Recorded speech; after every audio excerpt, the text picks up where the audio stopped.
I'll leave the mic. I'll speak with the mic in. Good night, brothers and sisters, friends, the entire community, and members of the team that's going to lead this country forward after the next general election. And a special good night to my next representative, Curtis Bowman. Tonight, I stand here as a competent, self-aware, community-loving, country-loving young woman who is concerned about the interests of all and not just some. Tonight, I am here because I am particularly concerned about our youths who one day will be the ones taking over this country. But how can we, if they're not empowering us?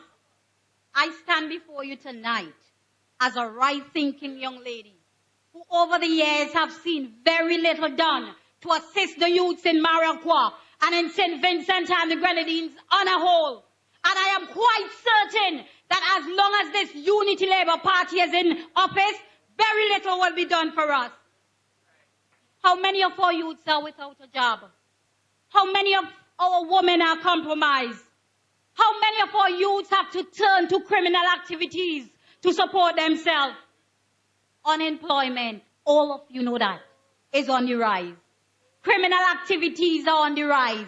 These are the major issues, yet the ULP isn't going down to the root of these problems to solve them. This country belongs to us as well. We have to contribute to nation building. We are the next leaders, and we need some attention, but apparently it doesn't appear as if this attention will be given to us under the Unity Labour Party. Parents, let me tell you something. You have a role to play as well, you know. You have to look out for your children's future, and that role means that you need to support a party, the New Democratic Party, a party that intends to empower, a party that intends to be there for your children. If you're honest with yourself, whether you're NDP or whether you are ULP, you would realize that under this Unity Labour Party regime, a lot of our youths have been in prison. And let me tell you something, there's no graduation in prison, none whatsoever. And let me remind you, lest you forget, it was this very same Unity Labour Party government in Parliament that said the budget is not about creating jobs for young people. So you want to tell me that this is a party that supports young people? You have to be crazy. Let's take a look at this country's revolution, the education revolution, a revolution that they boast so much about, a revolution that they want to use to make you believe that they care so much about you and your children. But that is not the case. Open your eyes and see what these people are trying to do to us under the guise of love. I have absolutely no problem with you sending a child into secondary school, you know. My problem is when you send that child into the secondary school and that child ain't ready for the secondary school. You're the ones who told us that you're not leaving anybody behind. And when you do that, what exactly are you doing? When you do that, what exactly are you doing? Come on, come on, come on, come on, come on. And even if you so choose to send them into secondary school and they could barely read and write, you don't have extended remedial education in the secondary school to help these children. Now, in about 2 years, they're going to throw that child out on your hands as if it's a piece of garbage. And you, the parent, would now have to deal with that child. Now, you tell me, a child with no sound education, no means of supporting himself or herself, you understand me? No means of satisfying his or her need, isn't that child likely to turn to a life of crime or even prostitution? If that happens, then you could blame the ULP for that. Do you know of a single weekend when you look inside this country newspapers, any one of them, and you don't see a young person brought before the court for some sort of criminal activities. Them is the one who said they're not going to leave us behind. But where can your child be found? Behind bars. Behind bars. And I will tell you again, there's no graduation in prison. This is a prime minister who says that he loves us. But if this is love, I don't want to see what hatred is. If this is love, I don't want to see what hatred is. I am a young woman. And it would be remiss of me if I don't speak about how the ULP is disrespecting the women in this country. I don't have to remind anyone here of what the PM was accused of, you know. All people have a saying. In every pound of rumor, there's an ounce of truth. And if you never got yourself mixed up in it, your name will never call.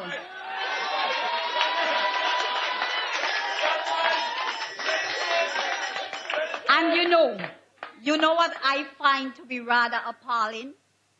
Is that this country deputy prime minister, who is a woman, who is this constituency representative, was quiet as a lamb on the issue. If anything, she continued to praise the PM. Why didn't she stand up for us as women? Why couldn't she do that? And for that, Miss Miguel, I lost all respect for you. Now, recently a bill was passed in Parliament to offer more protection for women who are being abused sexually and otherwise against domestic violence. But my question is, why did it take so long? For all I know, it was there for 7 years and it was only recently that bill was passed. But in any case, I say thank God still. A few weeks ago, when the New Democratic Party held a consultation disclosing what they would be doing for women in St. Vincent and the Grenadines, you know what the Unity Labour Party do? Instead of applauding the initiative, they criticized. And you and I know what they did to Kate. They ridiculed the poor woman. But that is what the Unity Labour Party is good for. They would ridicule, they would tear down, they would criticize, only because they realize that the opposition party, the New Democratic Party, is getting it right and they can't.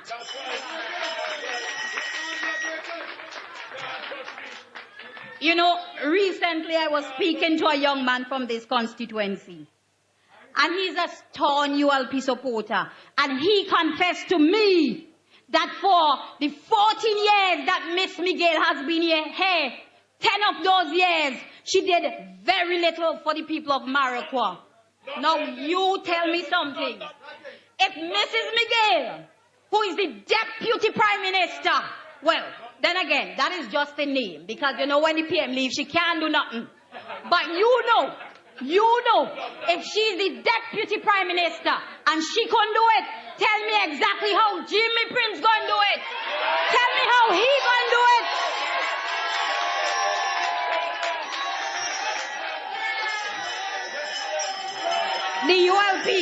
The ULP has realized that there's a desire for change not only in Maracua, but in all of St. Vincent and the Grenadines. And let me tell you something, they couldn't possibly run back Miss Miguel, because not only is it that I believe that she's tired, but I know the woman has come to the very conclusion that she has disappointed the people of Maracua. Now they're using poor Jimmy, whom I know to be upstanding, and hailing him as the Prince of Maracua. But you and I know who the real prince is. If the PM have himself as the king, then you know who the prince is. Camilo. If Miss Miguel couldn't do it, Jimmy, you can't either. So there ain't no way that people of Maracua want to give you their ex. Jimmy is only being used.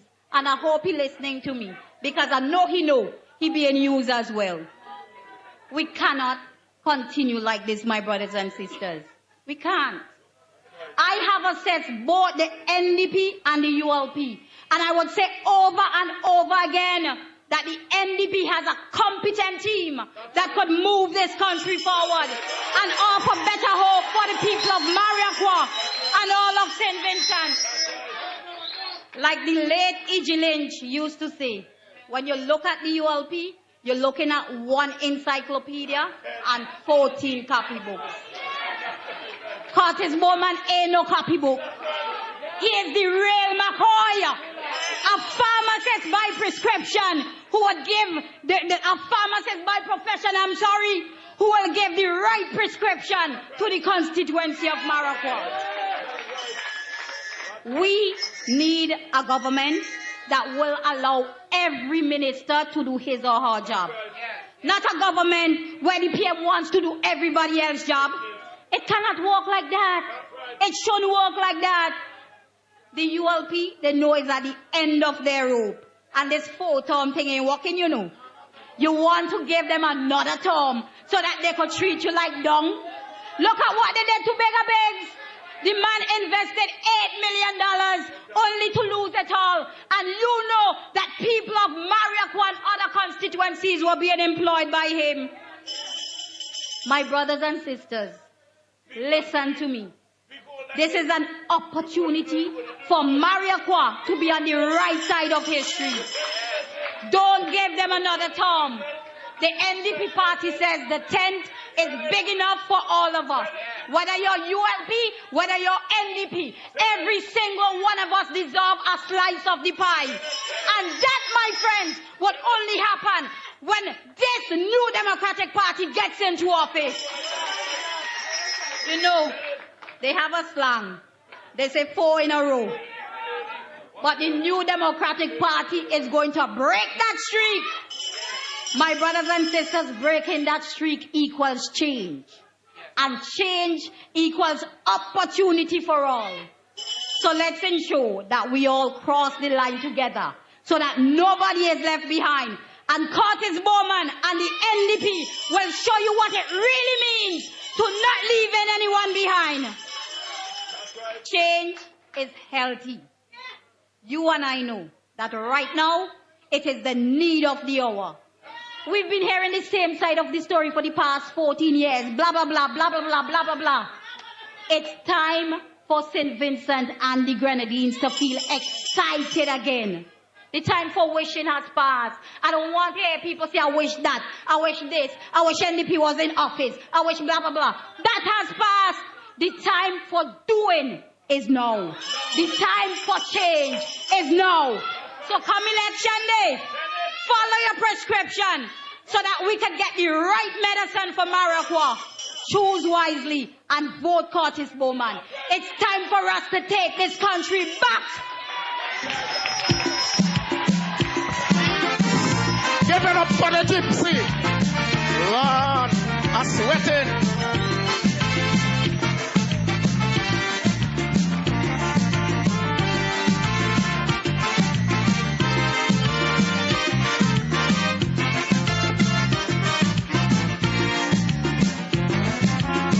This blessed country has seen its best days. Just look at it now, it's done.